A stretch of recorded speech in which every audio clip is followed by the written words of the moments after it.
श्री गुरु सत्ताय नमः। पुस्तक का नाम उपासना जीवन की अनिवार्य आवश्यकता, लेखक श्री राम शर्मा आचार्य। हेडिंग: उपासना अनिवार्य है और आवश्यक भी। इस संसार में जो कुछ भी है श्रेष्ठ है, मंगलमय है, वह सब परमात्मा का ही वैभव है। गीता में अपनी विभूतियों का वर्णन करते हुए बताया है कि जो कुछ इस संसार में श्रेष्ठ दिखाई पड़ता है उसे भगवान की ही विभूति जानना चाहिए। परमात्मा के जितने ही समीप पहुँचते हैं उतनी ही श्रेष्ठताएं हमारे अंतःकरण में उपजती तथा बढ़ती है। उसी अनुपात में आंतरिक शांति की भी उपलब्धि होती चलती है। हिमालय की ठंडी हवाएं उन लोगों को अधिक शीतलता प्रदान करती है जो उस क्षेत्र में रहते हैं। इसी प्रकार आग की भट्टियों के समीप काम करने वालों को गर्मी अधिक अनुभव होती है। जीव ज्यों ज्यों परमात्मा के निकट पहुंचता जाता है त्यों त्यों उसे उन विभूतियों का अपने में अनुभव होने लगता है जो उस परम प्रभु में ओतप्रोत है। उपासना का अर्थ पास बैठना। परमात्मा के पास बैठने से ही ईश्वर उपासना हो सकती है। साधारण वस्तुएं तथा प्राणी अपनी विशेषताओं की छाप दूसरों पर छोड़ते हैं, तो परमात्मा के समीप बैठने वालों पर देवी विशेषताओं का प्रभाव क्यों न पड़ेगा। पुष्प वाटिका में जाते ही पुष्पों की सुगंध से चित्त प्रसन्न होता है। चंदन के वृक्ष अपने समीपवर्ती वृक्षों को सुगंधित बनाते हैं। सज्जनों के सत्संग से साधारण व्यक्तियों की मनोभावनाएं सुधरती है। फिर परमात्मा अपनी महत्ता की छाप उन लोगों पर क्यों न छोड़ेगा जो उसकी समीपता के लिए प्रयत्नशील रहते हैं। आत्मा को परमात्मा के निकट पहुँचने पर वही बात बनती है जो गर्म लोहे और ठंडे लोहे के साथ बांधने पर होती है। गर्म लोहे की गर्मी ठंडे लोहे में जाने लगती है और थोड़ी देर में ही दोनों का तापमान एक सरीका हो जाता है। दो तालाब जब तक अलग अलग रहते हैं तब तक उनमें पानी का स्तर ऊंचा नीचा बना रहता है, पर जब बीच में नाली निकालकर उन दोनों को आपस में संबंधित कर दिया जाए तो अधिक भरे हुए तालाब का पानी दूसरे कम पानी वाले तालाब में चलने लगता है और यह प्रक्रिया तब तक जारी रहती है जब तक दोनों का जल स्तर समान नहीं हो जाता। जलाशयों का मिलना या गर्म ठंडे लोहे का परस्पर मिलना जिस प्रकार एक रूपता की स्थिति उत्पन्न करता है, उसी प्रकार उपासना द्वारा आत्मा और परमात्मा का मिलन होने पर जीव में देवी गुणों की तीव्र गति से अभिवृद्धि होने लगती है। किसी व्यक्ति की उपासना सच्ची है या झूठी है, उसकी एक ही परीक्षा है कि अंतरात्मा में दो संतोष, प्रफुल्लता, आशा, विश्वास और सद्भावना का कितनी मात्रा में अवतरण हुआ है। यदि वह गुण नहीं आए है और हीन वृत्तियां घेरे हुए है तो समझना चाहिए कि यह व्यक्ति पूजा पाठ चाहे कितना ही क्यों न करता हो, उपासना से अभी दूर ही है। पूजा पाठ अलग बात है, उपासना अलग। उपासना के लिए पूजा पाठ से कर्मकांड की चिन्ह पूजा करते रहने मात्र से उपासना का उद्देश्य पूरा नहीं हो सकता। जीव को जीवन धारण करने के लिए शरीर की आवश्यकता होती है, पर शरीर ही जीवन नहीं है। जीव विहीन शरीर देखा तो जा सकता है पर उसका कोई लाभ नहीं। इस प्रकार उपासना विहीन पूजा होती तो है, लेकिन उससे कुछ प्रयोजन सिद्ध नहीं होता। आत्मा जब परमात्मा की गोद में बैठता है तो उसे प्रभुता की सहज करुणा और अनुकंपा का लाभ मिलता है। उसे तुरंत ही निर्भयता और निश्चिंतता की प्राप्ति होती है। हानि, घाटा, रोग, शोक, विछोह, चिंता, असफलता और विरोध की विपन्न स्थितियों से भी उसे विचलित होने की आवश्यकता नहीं पड़ती। उसे इन प्रतिकूलताओं में भी अपने हित साधन का कोई विधान छिपा दिखाई पड़ता है। वस्तुतः विपन्नता हमारी त्रुटियों का शोधन करने और पुरुषार्थ बढ़ाने के लिए ही आती है। आलस्य और प्रमाद को, अहंकार और मत्सर को मनोभूमि से हटाना ही प्रतिकूलताओं का उद्देश्य है। सच्चे आस्तिक को अपने प्रिय परमेश्वर पर सच्ची आस्था होती है और वह अनुकूलताओं की तरह प्रतिकूलताओं का भी खुले हृदय से स्वागत करता है। माता मधुर मिष्ठान खिलाती है और आवश्यकता पड़ने पर कड़वी दवा भी खिलाती है। दुलार से गोदी में भी उठाए फिरती है और जब आवश्यकता पड़ती है तो डॉक्टर के पास सुई लगाने या ऑपरेशन कराने के लिए भी ले जाती है। माता की प्रत्येक क्रिया बालक के कल्याण के लिए होती है। परमात्मा की ममता जीवों के प्रति माता से भी अधिक है। प्रतिकूलताएं प्रस्तुत करने में उसकी उपेक्षा या निष्ठुरता नहीं, हित कामना ही छिपी रहती है। अपनी कठिनाइयों को हल करने मात्र के लिए, अपनी सुविधाएं बढ़ाने की लालसा मात्र से जो पूजा अर्चना करते हैं वो उपासना के तत्व ज्ञान से अभी बहुत पीछे है। उन्हें उन बालकों में ही गिना जाना चाहिए जो प्रसाद के लालच में मंदिर में जाया करते हैं।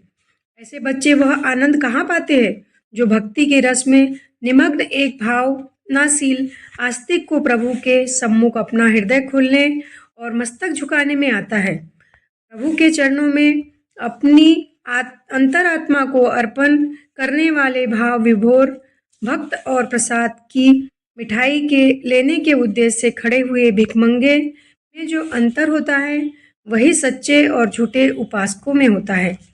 एक का उद्देश्य परमार्थ और दूसरे का उद्देश्य स्वार्थ। स्वार्थी को कहीं भी सम्मान नहीं मिलता। परमात्मा की दृष्टि में भी ऐसे लोगों का क्या कुछ मूल्य होगा? लुहार अपनी दुकान पर लोहे के टुकड़ों से तरह तरह की चीजें बनाता रहता है। उन टुकड़ों को वह कभी गर्म करने के लिए भट्टी में तपाता है, कभी पानी में डालकर ठंडा कर लेता है।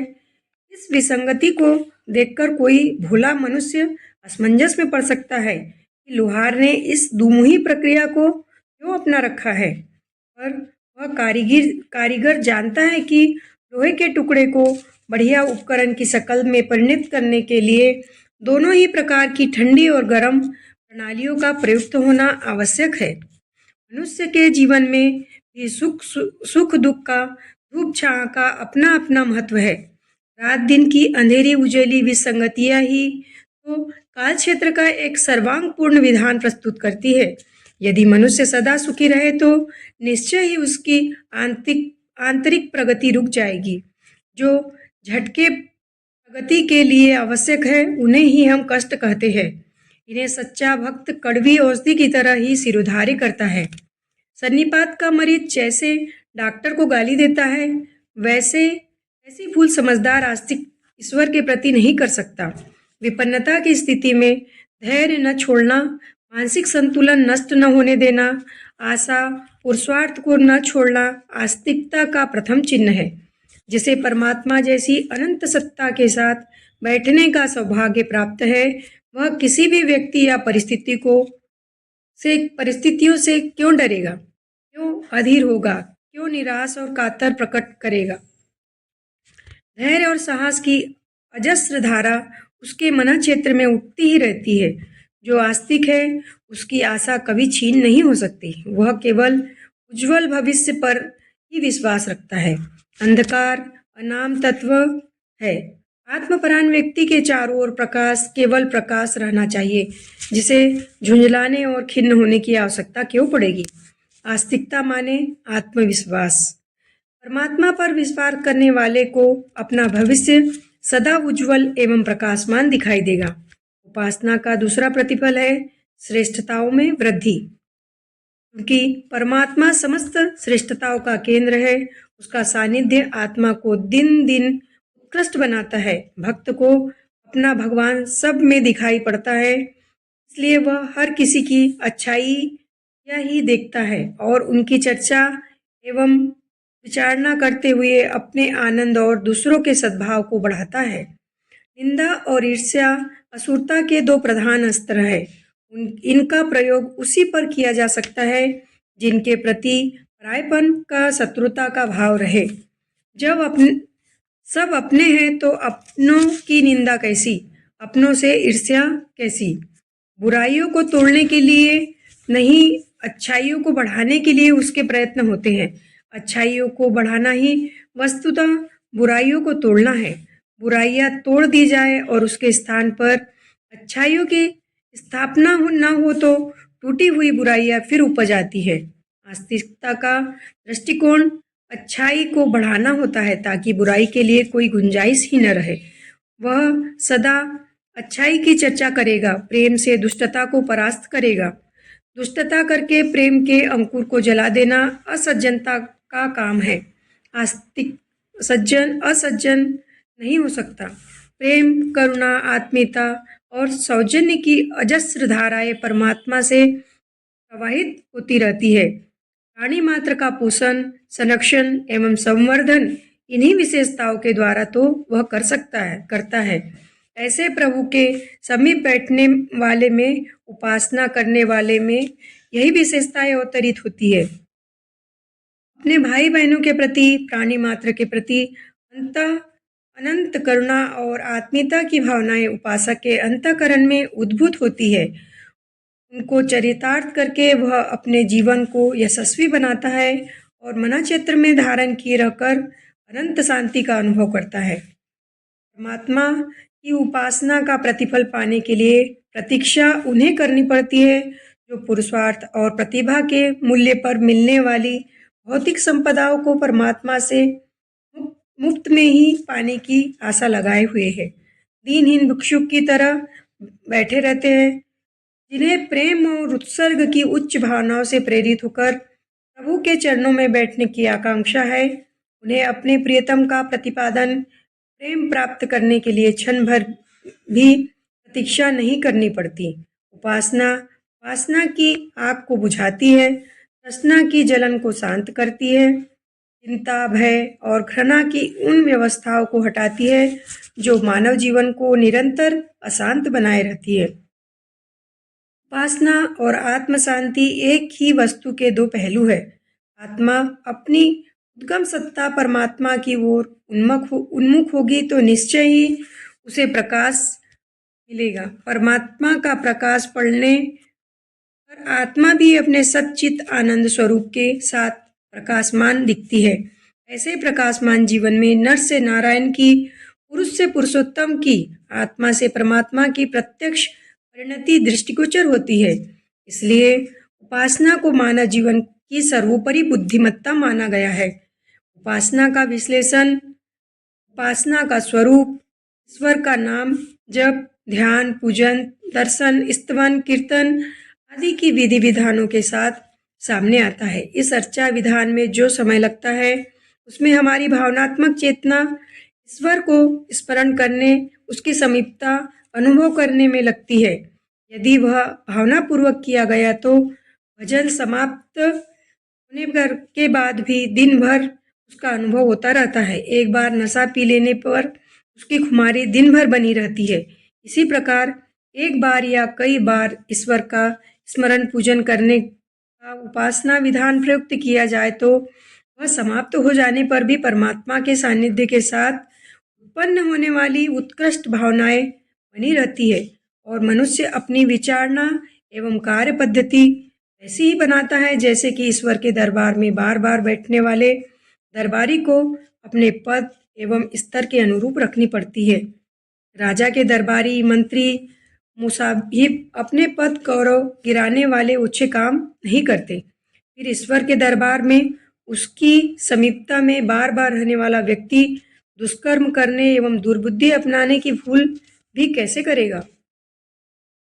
उपासना अपने आप भले ही घंटे आध घंटे का छोटा सा कर्मकांड मात्र हो, पर यदि उसे सही आधार पर किया गया है तो उसमें सन्निहित प्रतिक्रिया से भाव स्तर भी प्रभावित होना ही चाहिए। परमेश्वर सर्वत्र व्याप्त है, कोई गुप्त प्रकट स्थिति उसकी उपस्थिति से रहित नहीं।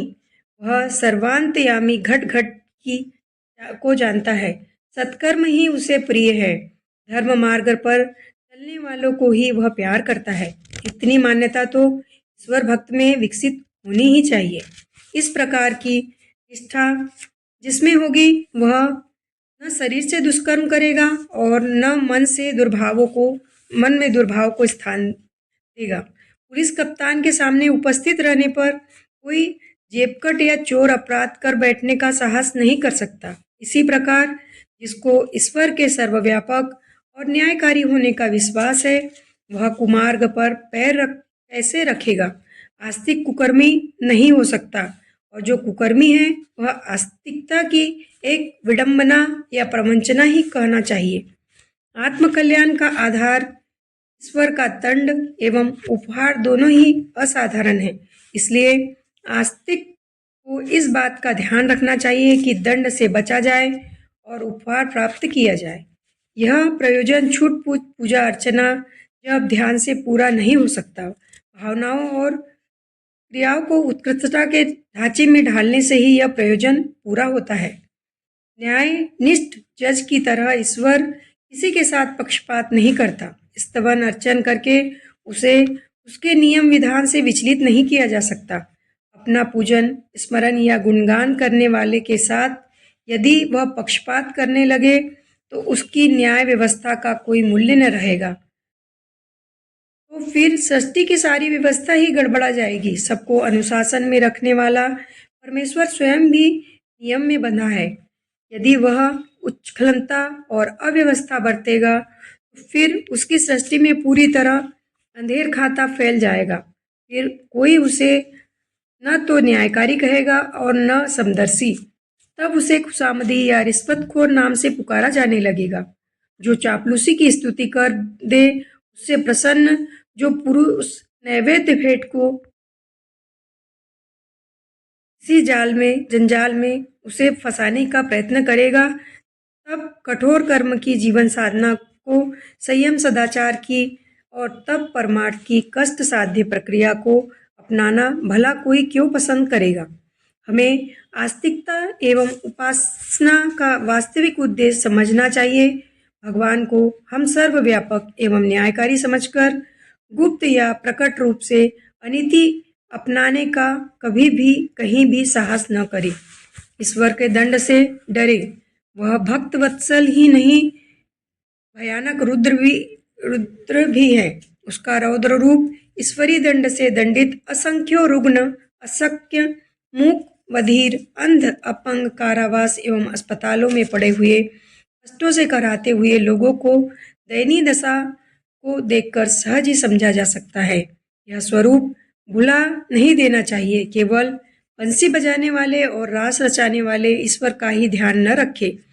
उसका त्रिशूलधारी भी एक रूप है जो असुरता के निमग्न दुरात्माओं को रसंस दमन मर्दन भी करता है। यह भी हमारी चेतना पर चित्रित रहना चाहिए। जहाँ वह भक्तों को प्रेमोपहार प्रदान करता है वहाँ वह अभक्तों का अनिति पथ के अनुगामियों का बुरी तरह से उच्छेदन भी करता है। उसके दंड में जीव को ऐसी चित्कार करनी पड़ती है कि एक क्षण के लिए उसे कड़ा ऑपरेशन करने वाले डॉक्टर की तरह नृशंस भी कहना चाहिए। न्यायनिष्ठ जज को जिस प्रकार अपने सगे संबंधियों प्रशंसकों मित्रों तक को कठोर दंड देना पड़ता है, फांसी एवं कोड़े लगाने की सजा देने के लिए विवश होना पड़ता है, ऐसे ही ईश्वर को भी अपने भक्त अभक्त का प्रशंसक निंदक का भेद किए बिना उसके शुभ अशुभ कर्मों का दंड पुरस्कार देना पड़ता है। प्रणाम।